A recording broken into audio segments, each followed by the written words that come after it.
Another one of the potential motives for the Tate LaBianca murders was that it was a drug burn.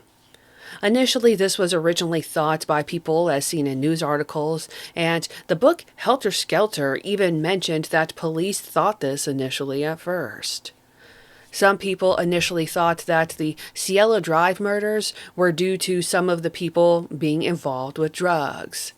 Bobby Beausoleil would say in a book with Truman Capote, "They burned people on dope deals. Sharon Tate and that gang. They picked up kids on the strip and took them home and whipped them. Made movies of it. Ask the cops, they found the movies. Not that they tell you the truth." It should be noted, though, that in the decades since, this book with Truman Capote has not really been thought of as a great book or taken very seriously. But what is actually interesting, though, is that drugs were found on the premises of Cielo Drive. To actually quote Helter Skelter, this book says, "A gram of cocaine was found in Sebring's Porsche, plus 6.3 grams of marijuana and a 2-inch roach. There were 6.9 grams of marijuana in a plastic bag in a cabinet in the living room of the main residence.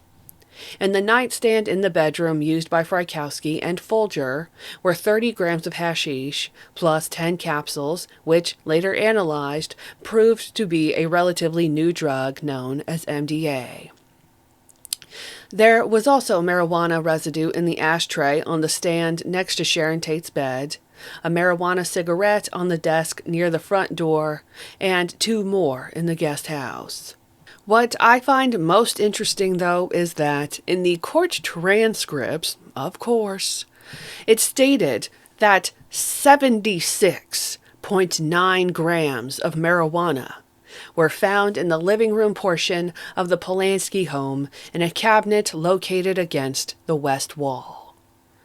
30 grams of hashish were found in a nightstand in the room that, of course, Abigail and Wojtek would sleep in. So, of course, when I found this out, I was shocked. I was quite shocked, actually, because I'm unsure of why. At that point, I started asking, why did Vincent Bugliosi put 6.9 grams and not 76.9? What happened to the other 70 grams? 28 grams is an ounce. So 76 is, what, 2.5 ounces? That's quite a lot more than what's written in the book. So, of course, the transcripts also goes on to say that the gram of cocaine was found in Sebring's car, and the marijuana that was also found is corroborated. The court transcript said, "There were 2 different quantities of marijuana at 2 different locations within the car. One was in a can, a film can, and then a small can. The other was just in a container. 2.9 grams were found in Sebring's car, loose, and another 3.4 were found in the film can. The 2-inch roach that was in Sebring's car is also corroborated in the transcripts. So a total of 113.2 grams of marijuana were found on the premises.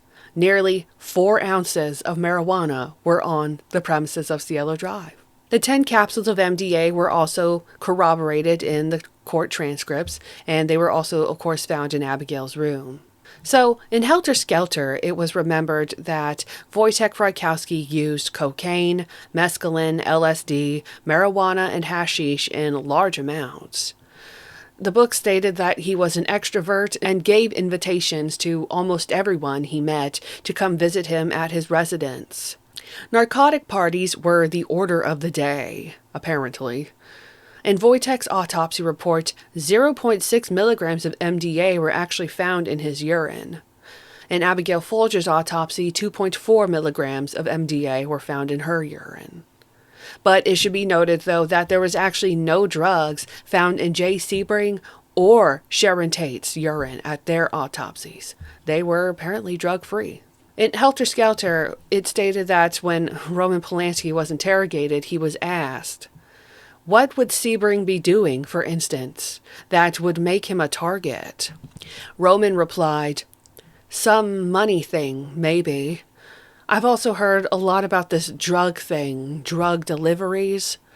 It's difficult for me to believe. Roman would go on later to say, I wouldn't be surprised if I were the target, in spite of all this drug thing, the narcotics. I think the police like to jump too hastily on this type of lead, because it's their usual kind of lead. The only connection I know of Wojtek with any kind of narcotic was he smoked pot. So did Jay, plus cocaine. I knew he was sniffing. In the beginning, I thought it was just an occasional kick. When I discussed it with Sharon, she said, Are you kidding? He's been doing it for 2 years, regularly. When asked about Sharon, though, Roman said, I could tell you this without question. She took no drugs at all, except for pot, and not too much. And during her pregnancy, there was no question. She was so in love with her pregnancy, she would do nothing. I'd pour a glass of wine, and she wouldn't touch it. Jeff Gein's book stated that police thought the carnage could very likely have resulted from some drug connection gone wrong. It also points out how Gary Hinman, the man murdered before Tate LaBianca, was an occasional drug dealer. This is actually something also talked about in George Stimson's book, where the fight between Bobby and Gary was more about the drugs Gary would make. So one of the potential motives for Gary's murder was that Bobby Beausoleil had paid $1,000 for 1,000 tabs of mescaline with money that he got from the biker gang, the Straight Satans. The Straight Satans would sort of associate with Spawn Ranch. The story with that goes is that the Straight Satans had planned to have a party with the drugs, but after sampling it, they stated that they were tainted.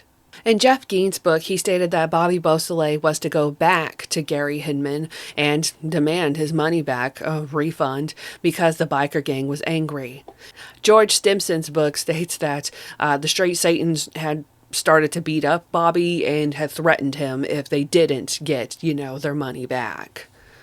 Apparently, Charles Manson also demanded additional money to help fund the family's helter-skelter desert flight from Jeff Gein's book.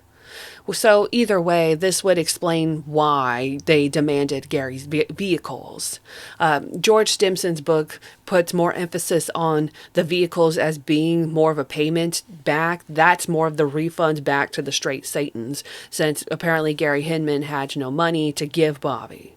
So what's very interesting is that in Tex Watson's book, Will You Die For Me, he actually admits to being a drug dealer selling weed, in the very least.